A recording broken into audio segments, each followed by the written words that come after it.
What if our attempts to avoid today's struggle leaves us unprepared for tomorrow's assignment?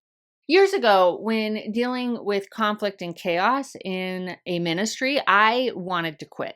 But God grabbed my attention through something Priscilla Schreier said in her Voice of God study. She suggested that should we skip this step before us, we'll miss something we need to take the step after. In other words, God works in today's hardship or struggle, providing necessary preparation for tomorrow's assignment. I remembered Priscilla's quote as I reflected on King Saul's life.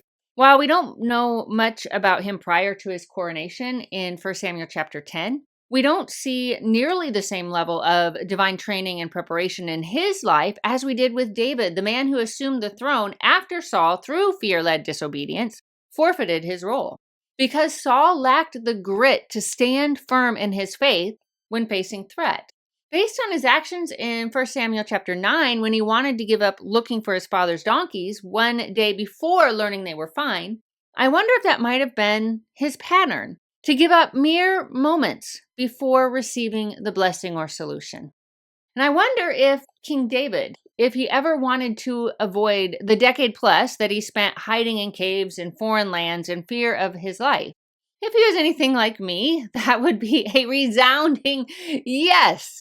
Yet when we consider the totality of his life, we can see how God used every moment, every frustration, every desperate prayer to mold David into a powerful man of God who modeled a life of yielded and empowered faith, and for a time brought peace to the Lord's people.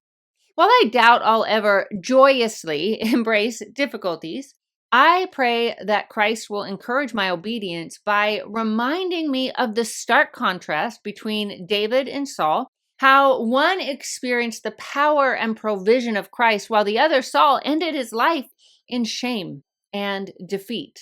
I also want to be alert to the behavioral patterns I display when I'm frightened, fatigued, or stressed, so that they don't derail me when tomorrow's assignment comes. I'd love to hear from you. Share your thoughts in the comments below and follow me here for more faith-affirming content.